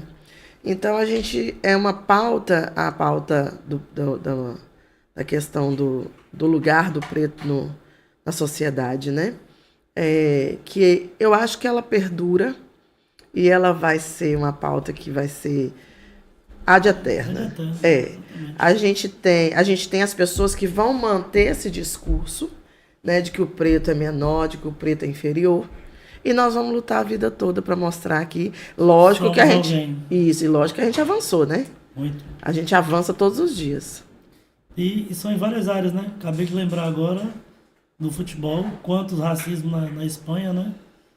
Vini Júnior sofreu não sei quantos ataques aí, brigando por defender uma bandeira. É, Amanda, você defende que esse curso, essa capacitação, ela tem uma prova ao final, sim, sim. né? E você também concorda que a formação superior seja exigido certificação para ocupar cargos públicos? Defendo. É uma questão que nós não temos mais para onde ir. Porque assim, eu penso que a gente não tem mais, por exemplo, a política, a nossa política, ela perpassa por essa questão de pessoas que não estão preparadas para. E não é só na política. Então, por que na política, né, quando eu chego em qualquer lugar para poder conseguir um posto de trabalho, eu preciso ter o mínimo de formação? Como é que eu vou falar de política se eu não entendo absolutamente nada de política, né? Então, eu acredito que você colocando pessoas habilitadas, eu não estou falando em relação à questão de corrupção, né? Porque a corrupção ela não depende de formação, né? Não depende de quem tem curso superior ou não. Ok. Isso. E Mas falta de caráter. a gente precisa ter um vereador que saiba ler e escrever, minha gente. Como é que eu vou votar num cara que não sabe ler e Quer mesmo que eu escrever? entre nesse... Não admito. Quer dizer, quem sou eu para admitir, mas eu não aceito. Não aceito. E não vou votar no cara que não sabe ler nem escrever. Pronto. Isso é o básico, né? Mas Se ele não tiver pior- formação. Eu vou te dizer o que é pior. Ah, O pior é o cara ter formação e não saber o papel de um vereador. justamente. Como é que eu vou colocar um cara desse É lá como dentro? se votasse em alguém que não sabe ler e escrever. Justamente. Mas não saber ler e escrever, eu ainda tenho uma referência de bom vereador em Itabuna, Carlito do Sarinha. Agora, ter certificado, qualificação e não saber o papel de Mas eu vereador, preciso da pessoa que vai trabalhar, Pelo entender amor de de gestão Deus. pública, entender de administração pública, entender do que é você estar naquele lugar que você ocupa. Porque você imagina, eu, professor de língua portuguesa, sem ter estudado, entrar para ser professora de língua portuguesa. Eu vi um professor meu da faculdade dizendo que ele é professor de educação básica formado em História. Ele é licenciado em História e ele dá aula de matemática lá na rede municipal de uma cidade X aí. Quer dizer, Eu não vou dar nome aos bois, mas o espaço está aberto aqui para quem quiser vir debater comigo. Itabuna tem uma porrada de vereadores que só sabem fazer pedido de providência. Procura um projeto, me apresenta 5 projetos e traz para a gente discutir aqui na mesa. Pedido de providência. Só. mas aí, justamente, você está falando de uma coisa que a gente está vivenciando em nível local e nacional. Porque você tem várias pessoas na política que não tem nada e que tem uma carreira política, que você puxa o histórico da carreira política, não tem nada. Não tem projeto nenhum e, além de não ter projeto, mesmo que propôs 1 ou 2, ninguém nem ouviu falar. Não sabe se foi aprovado. Nada. E qual foi a área? Entendeu? Justamente. Então, por isso que eu entendo que é necessário a gente ter uma política mais séria. Essa política que se faz hoje no Brasil com essas pessoas, esses atores políticos que estão sendo colocados é, ao léu de qualquer forma. Às vezes é um fantoche que está lá, um pau mandado que vai estar lá, né? Só para apoiar o grupo A, o outro que apoia o grupo B, o outro que apoia o grupo C. Então, assim, eu não concordo com esse tipo de política. Eu acho que nossa política está fadada ao fracasso. A partir do momento que você tem a oportunidade de colocar pessoas que não sabem nem o papel dela dentro daquele lugar. Eu acredito que isso possa mudar quando essa discussão da política, independente de partidos, ela possa ser discutida, ela volte a ser discutida dentro da escola. Que a gente comece a formar cidadãos dentro da escola e traga esse conhecimento sobre política. Porque eu canso de ouvir jovens dizendo que não está nem aí para política. E mais de uma vez nós falamos aqui que várias decisões elas dependem da política. Então é falta de conhecimento e você chega num determinado local que você não sabe nem qual é o seu papel. Justamente. Seja como professor, seja como diretor, seja como vereador, seja como prefeito. A gente vê várias gafes aí de alguns prefeitos, né? Seja qual for o cargo eletivo que você esteja. Tem um modelo de prefeito que foi eleito, reeleito, que era uma vergonha, minha Eu tô gente. sem dinheiro para pagar advogado. Dina não, Dani.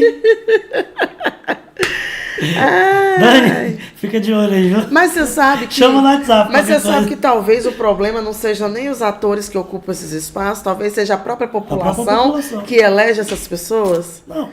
Porque o cara que elege esse Tenho tipo de dúvida. gente, ele está se beneficiando, né? Porque ele não vai votar num cara desse se o cara não está apto para estar naquele lugar de fato. Porque essa política, eu chamo política de facão. A política é feita a facão. Ah, porque ele foi um cara que fez, que construiu, que nos... Você Gente... quer ver coisa? Gestão passada em Itabuna, presidente de bairro. Ah, porque fez isso no meu bairro, porque me ajudou isso, porque me ajudou aquilo. Aí chega na prefeitura, chega na Câmara, pedido de providência para roçar não sei o que lá. Pedido de providência para fazer não sei o que lá. Somente, cara. Não tem um projeto. E eu não sei se na Bahia, eu não sei se é na Bahia ou se é Itabuna, mas eu vou limitar a Itabuna, que é onde eu moro há mais tempo. Não existe um projeto para a cidade. Parece que as coisas elas são feitas a remendos. Parece uma grande coxa de retalho mal feita. Então, eu ando de ponta a ponta dentro da cidade e não tem um lugar que você não encontre abandonado, né?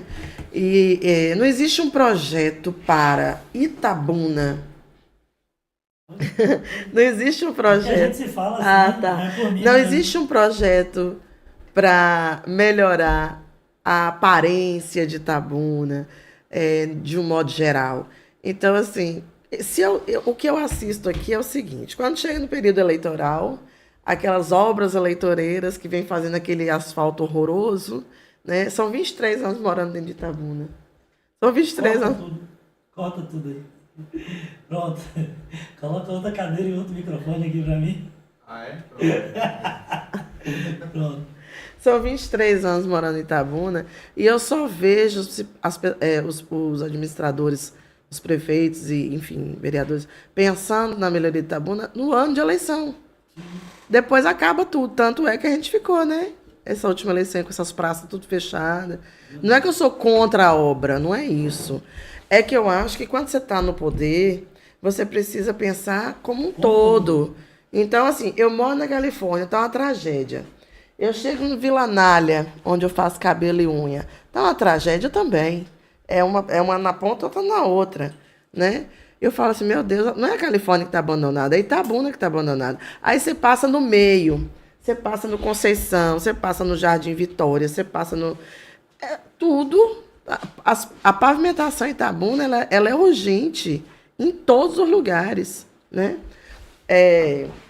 Eu assisti uma rua do Pedro Jerônimo que eu assisti uma rua...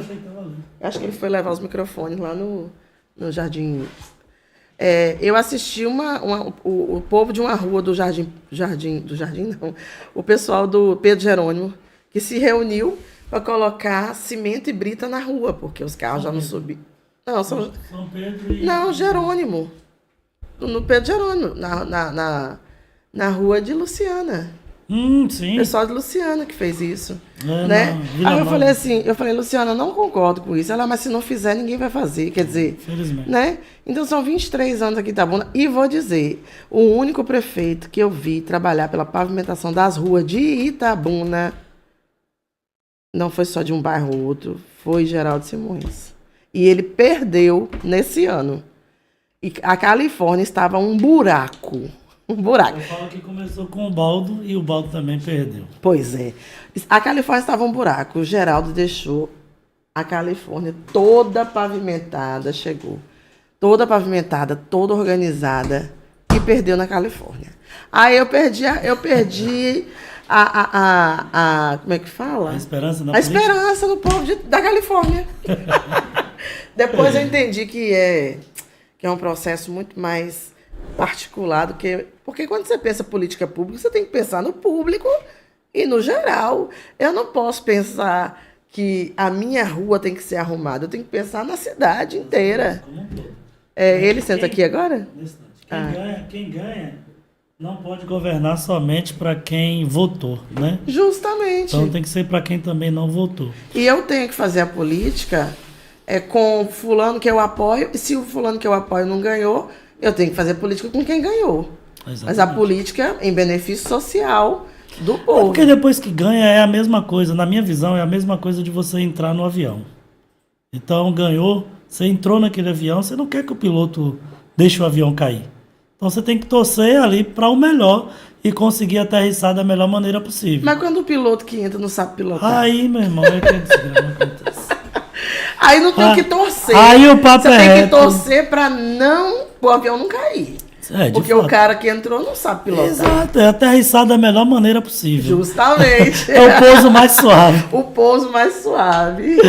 Ô, Amanda, qual a mentira que as pessoas acreditam sobre a educação? Qual a maior mentira? Eu acho que é essa sobre a falta de qualidade da educação pública. Porque a pessoa que fala e que repete isso o tempo todo, porque quem está dentro sabe que não é verdade. Se você disser hoje que o governo, por exemplo, eu sempre vou falar do governo do estado, né? Porque é onde eu tenho propriedade. Se você fala que o governo do estado não está investindo, né? Está investindo. Ele investe tanto em todos os aspectos que você pensar na educação. E não tem como fazer tudo ao mesmo tempo. Né?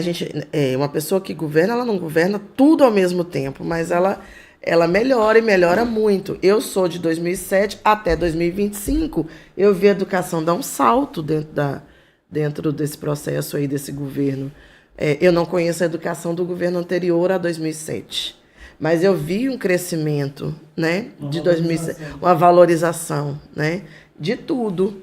Embora eu sou uma pessoa assim, as pessoas falam, você fala demais. Eu falo porque assim, eu sou governo, apoio o governo atual, apoio, lógico, né? Sou governo, apoio e vou apoiar novamente. Mas é lógico que cá nos nossos bastidores, a gente precisa tratar de coisas específicas que precisam melhorar, porque é natural isso. É construtivo. Justamente. Eu sou de um período que eu tinha uma pessoa que eu não preciso falar o nome agora, mas a pessoa falava assim, ó, a pessoa dizia assim, ó, ela era minha chefe direta, e ela dizia assim, ó, o governo que cuida de gente, é um governo de gente que cuida de gente. Mas essa pessoa mesmo não cuidava de ninguém, só cuidava de quem ela queria, de quem ela gostava, né? Então, estive com ela tem uns 6 meses. Pois esse gente que cuida de gente é muito relativo e é muito abstrato. Engraçado que você não disse o nome, mas você disse o apelido. Não disse não. Disse não. Pra quem conhece gente que cuida de gente, já sabe quem é, né? Pois esse gente que cuida de gente, eu sempre questionei isso. Sempre falei, não, tem horas que não estão cuidando não, né? Porque a gente passa uns perrengues aí que, né? Existe algum assunto, tema que a sociedade evita discutir, mas deveria ser debatido na educação com urgência? Eu acho que evitar discutir, eu acho que hoje em dia a gente O não que evita mais nada. discuta superficialmente, mas que deveria ser mostrado mais. Seria mais evidente. A gente tem alguns temas delicados, né? Poderia. Até a questão de gênero mesmo, que você falou, ela é uma questão muito delicada, que ainda precisa ser mais. Eu acho que precisa de uma política maior, política que eu falo de governo mesmo. Ou de Estado também, uma política de Estado, que a gente possa, dentro da escola, falar mais sobre essa questão da diversidade dentro da questão dos gêneros, porque eu ouço demais ainda muitos pais ensinando seus filhos a serem preconceituosos e a não respeitar essa diversidade. Então, eu acho que a escola evita muito esse tema e eu acho que deveria se falar mais. E essas políticas públicas deveriam trazer para dentro da escola projetos que a gente possa dar mais abertura e trazer, porque hoje, quando a gente fala assim, ó, vão 2 pais para a escola. Aí é como se fosse uma aberração. Uma criança que tem 2 pais, uma criança que tem 2 mães, né? Eu falei, ué, mas e a criança que só tem mãe que não tem pai? E a criança que foi criada pelo avô e pela avó, Exato. né? Que o pai e a mãe não criou. E quer dizer, E a criança que tem pai e mãe vivo e os avós que registram? justamente. E ninguém nunca, né, colocou isso como problema, assim. Mãe sem filho sem pai é uma coisa às pencas, né? Agora, porque a criança tem 2 pais, aí tem dignidade, tem um lar, tem educação, tem amor, tem saúde, tem afeto, né? E qual é o problema em ter 2 pais? Né? Qual é o problema em ter 2 mães? Nós temos um exemplo maravilhoso de Lúcia e Elinéia, né? Com João, a coisa mais linda do universo. Então, assim, eu vou sempre defender o direito de você construir a família, o núcleo familiar do jeito que você entender que tem que construir. Sendo feliz? E isso precisa estar sendo debatido dentro da escola, urgentemente. Perfeito. Amanda, na sua visão, o que significa papo reto? Papo direto, sem rodeios. E o que a Amanda traz agora de papo reto direto pra gente sem rodeios? Eu quero falar sobre 2 questões importantes, que é a questão da ética dentro da educação. Quero muito falar sobre isso porque eu passei por um processo complicado no ano de 2025.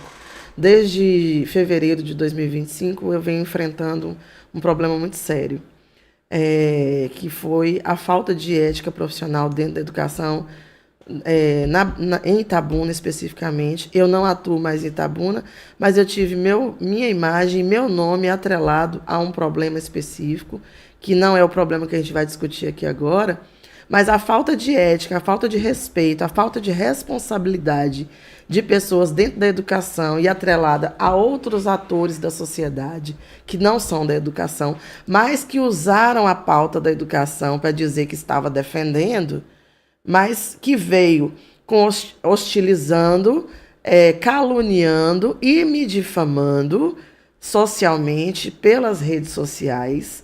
Então, eu gostaria muito de falar sobre isso nesse momento, porque eu trabalho com educação para a educação, pela educação. Eu estou dentro desse processo e tudo que eu venho construindo, eu tenho uma história de 2007 até 2025. Né? Eu não cheguei agora. Então, assim, chegou a fulana não sei de quê, não sei quemzinha, não sei de onde, para falar o meu nome, para colocar a minha imagem na internet, para falar besteira, né? Uma pessoa que queria fama, que queria se aparecer pela internet e queria mídia, seguidores, né? Ou seja, ganhar likes. Ou seja, eu só posso compreender que essa pessoa profissionalmente ela está falida. Porque se ela precisa surfar na onda de problemas alheios, que ela não tinha nada a ver com isso, né? Com o apoio de colegas da rede, que eu quero deixar bem registrado, Porque nós temos dentro de Itabuna colegas que se dizem professores, que eu desconsidero esse tipo de postura de uma pessoa que se diz professor, de um educador, né? Que teve apoio de um educador para falar e para descaracterizar o trabalho de colegas. Eu acredito que se você tem problemas na educação e problemas dentro de unidades escolares, você tem que ter responsabilidade, você tem que ter ética. Então, eu sou diretora e eu tenho a minha chefe direta, que é a Larissa Costa. Larissa Costa, um abraço para você. Larissa Costa é minha chefe direta. Eu preciso me dirigir a ela enquanto diretora de unidade escolar. E a partir dela eu tenho que me dirigir junto com ela, a minha querida secretária Rovena também, para você, Rovena, Rovena Brito. Então, assim, a gente tem caminhos administrativos para resolver as nossas questões de unidades escolares e da educação. Não se faz como eles fizeram, espetáculo midiático, né, expondo pessoas e expondo famílias, né? Sim. Porque a gente está falando aqui de pessoas que eu não estou aqui para defender A, B e C, mas eu estou dizendo que dentro da educação e dentro da norma e da ética, dentro do nosso estatuto do magistério, é preciso ter uma postura diferente. É preciso ter responsabilidade ética. E se você se incomodou e se você achou que é preciso resolver e que você pode ajudar, não é dessa forma que se faz. Então, eu gostaria de deixar bem claro aqui que eu não fui para a justiça, eu não levei esse caso para a justiça por conta de meu nome ter sido usado de forma inadequada e irresponsável por essas pessoas, porque eu tenho mais o que fazer, porque eu tenho uma escola para dirigir, porque tenho alunos que esperam por mim todos os dias, porque eu acordo às 4h30 da manhã para pegar a estrada, para estar em Maraú, porque eu tenho uma escola para dirigir, porque eu tenho professores me esperando, porque eu tenho funcionários maravilhosos me esperando, porque eu tenho que dar conta da merenda dos meninos, porque eu tenho que dar conta de horário, porque eu tenho que dar conta de N questões dentro da escola. E que eu tenho pessoas que estão ali para me ajudar todos os dias. Então, eu não vou ficar perdendo tempo com esse tipo de pessoa que, para mim, é desprezível e que me envergonha dentro da educação. E quem não é da educação que participou desse processo também é uma vergonha para a categoria, que é para a categoria do direito, né? Eu acho que é uma grande vergonha, porque eu nunca ouvi falar, né, dessa criatura. Não sei onde vive, o que come, onde dorme, e nem acho que nem o programa da Globo Repórter, o Globo Repórter quer saber dessa criatura, se ela existe, consegue localizar. Mas é sobre isso, é sobre eu ter responsabilidade sobre mim, sobre o que eu faço, e o cuidado e o respeito com o outro. Perfeito. É sobre isso que eu gostaria de falar. Esse é o meu papo reto e direto. Rapaz, estamos encaminhando para o final. 1h50 já, Amanda. Ficou gostoso o papo. Eu nem gosto de conversar. Eu não gosto de conversar. Estouramos o tempo. Cadê? A de cá que um dia fez um podcast estava presencial. Foi a primeira vez que ela tinha ido lá em casa. E acho que o podcast deu 2h11, né? Opa! E aí no final eu ainda perguntei pra Ritinha. Ritinha, tem mais alguma coisa que você queira falar? E ela falou, 2h11, ele ainda pergunta se ela quer falar alguma coisa. Rita Carvalho? Ritinha é um amor, Rita Carvalho. Ritinha é um beijo, meu amor, tudo de bom, um beijo em Sérgio. E esqueci o nome do filho. João, um abraço pra João. Exatamente. João, querido. Vamos encaminhar pro final, mas eu queria chamar meu Dindo, vem pra cá, Dindo. E nós fomos dindos, né? Os dindos do casamento. Dindo de casamento. Dindo aí, Fabiano Reis, para quem não conhece, seja bem-vindo. Músico, autodidata, toca de tudo. Temos um... Tem pessoa que tá lá... Fabiano. É verdade. Não mais. Aí, vai mais. Olha lá, você chega, se vê lá. Cole. Coladinho aí. Chega pra Dijum de Dinda. Música lá, como eu ia falando, temos um músico ali também, olha lá. Toca aí. Tá, bacana. E Fabiano tem uma história bacana, eu quero te parabenizar mais uma vez. Obrigado. Pela história de música que você tem, tá bom? Pela pessoa que você é. E voltando ao início da nossa conversa, pelo apoio que você deu a Amanda como homem, né? Como pessoa que está perto, né? Quantas vezes nós já conversamos, né? Discutimos de forma sadia o quanto foi importante esse apoio. E, para quem não conhece Fabiano toca na noite dessa cidade maravilhosa. E muito bem. Muito bem, entre Itabuna e Ilhéus. E, Fabiano, conta um pouco das novidades que se você queira contar e possa contar. Sim, com certeza. Né? O que é que tem de bom por aí? Esse final de semana agora aí, vamos estar fazendo um som Daniel San, a partir das 19 horas, com Kathleen Cart. E no sábado vai ser no Araújo, com ela também, nossa cantora magnífica, Kathleen. E no domingo vai ser lá no Mirante Bar com Netinho Alcântara. Então a agenda do Nosso final brother de semana aí. tá lotada, graças a Deus. E no domingo vai ser à tarde, viu, gente? Chegue mais cedo lá. O mês de setembro eu perdi esse fim de semana. Tá tudo fechado. Graças a Deus. Não, reclamar de quê, rapaz? Não, tem que só agradecer. dar graça. Só isso aí. agradecer. Fabiano, conta um pouquinho da história aí do seu trabalho, com seu conhecimento com relação a instrumentos. Né? Eu falei que você é autodidata. Né? Eu já vi você pegar instrumento e tocar do nada. Mas como que isso lhe deu? Como isso começou? Bom, isso surgiu através de programas de TV, né? Via bandas tocando, por exemplo, o programa do Faustão. Via aquelas bandas se apresentando, bateristas se apresentando. Aí eu era criança, não tinha noção nenhuma de instrumento, né? De percussivo. Enfim, aí a partir disso aí comecei a pegar tambores, né? Meu avô, meu falecido avô, ele era mecânico. Ele tinha aqueles tonéis, aqueles baldes de graxa, né? Para lubrificação de carro. Aí os que estavam vazios, falei, acho que dá pra fazer um som. Comecei a bater nos baldes assim e tal. Aí juntei outro balde também. Fui montando uma mini bateria, vamos assim dizer. Aí fui me dedicando e conheci uma banda lá no bairro Lomanto, na Pintarte, a banda Estação dos Anjos, que é do Lomanto, talvez lembre, né? Aí todo sábado tinha ensaio. Aí todo sábado eu ia assistir, sabe assim?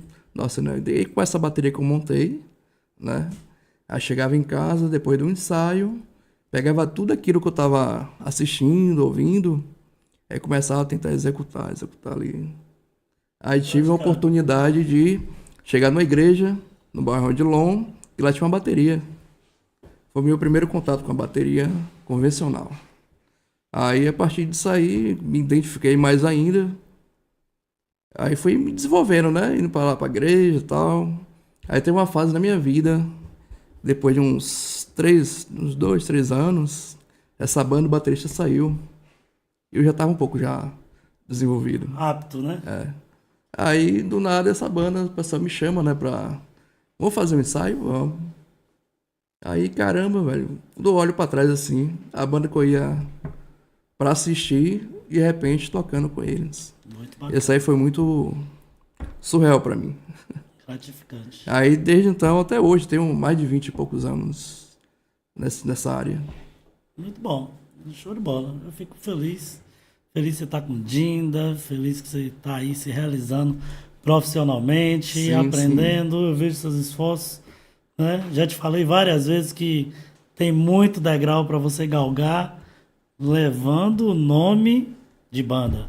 Exatamente. Né? Às vezes a gente ajuda as pessoas e damos oportunidades, mas tem gente que não quer ser ajudada. Exatamente. Então a gente deixa e segue caminho. Mike, vamos faturar? A gente tem que pagar o podcast, rapaz. Cadê a maquininha? Aí, ó. Pessoa Internet, Flashnet, ligue 7398-804-6192. Fala com minha amiga Rose Dias ou com meu amigo... Como é que esquece o nome do cara agora, rapaz? Rony. E esse programa é um oferecimento exclusivo da Flashnet, né? A nossa internet aqui hoje é 100% Flashnet. Show de bola. Quem mais, Mike? Botou agora sua Flashnet? Então vamos lá, de novo, repeteco aqui. Gaúcho Café e Pizzaria, né? Já falamos aqui que café e a pizza são excelentes. As meninas já estão aqui querendo ir, né? Vai na... Não, hoje não. Se tivesse patrocínio, eu jurava que ia rolar hoje. Olha o ticket aí. Quem mais? Vamos nessa. Posto do Gordo, pensou em lavagem de carro, deu um pulinho ali no bairro de Fátima, né, no Posto do Gordo. Lavagem e higienização. Vamos rodar mais rápido, Mike. E Ticketcom, pensou em fazer seu evento, a festa Fabiano, você que está aí, envolvido em vários eventos, evento particular ou privado, né, é o mesmo. Contrata a Ticketcom para fazer a venda dos ingressos online. Fechou. Tá? Dinheirinho cai na conta, tudo certinho. E precisar, fale com aquele rapaz ali. Viu? Deixa com a gente. Biolimp, pensou em produto de limpeza e higienização, Avenida Dom Pedro II, 278, Centro de Eunápolis. E pensou em estar bem informado, quer estar bem informado, visite www.cacaunews.com, o blog de informação mais atualizado da região. E, claro, diga aí JP, com o nosso podcast, todas as terças-feiras, 20 horas, com nosso amigo Joab Paiva, Entre Nós, tá logo na sequência aí, todas as quintas-feiras, às 19 horas, com Charliane Souza e Joãozão. Grapiúna TV, www.grapiunatv.com.br, é a nossa TV web, viu? E marca registrada. Né? Marca registrada. E o estúdio também. Tem que ter. Os dois estão registrados agora. Então tem que entrar um Rzinho ali. Estúdio Hub 73981004150. Fala conosco e venha gravar seu evento com a gente. Viu? E claro, não pode deixar de falar. Já e Papo Reto, o podcast mais direto da região. Se você conhecer outro, eu desconheço. Viu? Amanda e Fabiano, eu quero agradecer demais a presença de vocês agora. Né? Um papo saudável, gostoso. Eu faria mais 1h30. Jesus! As meninas me batem. Eu gostei. Acho que é um espaço excelente. Acho que é uma oportunidade para a gente falar sobre educação. E é uma voz que a gente precisa, né, colocar mesmo. E estamos aí, estamos sempre disponíveis e a colaborar com... Eu queria que você deixasse uma mensagem, então, para quem nos assiste, seu pessoal, seus amigos, seus familiares, quem você sentiu à vontade de falar. E a minha mensagem final, ela é sobre... Eu gostaria de deixar aqui bem uma mensagem para as pessoas que trabalham nessa mesma área que eu, que as pessoas que trabalham com educação e que acreditam ainda que a gente possa fazer essa educação diferenciada e que acredita, né? Porque eu não acredito em números, eu acredito em qualidade. Então, quando eu tenho um aluno, 2, 3, né? Eu sei que eu tenho vários, mas que eu acredito que se eu estiver transformando uma vida e que esse aluno consiga ser promovido na vida, eu acho que é importante, é o mais importante para mim.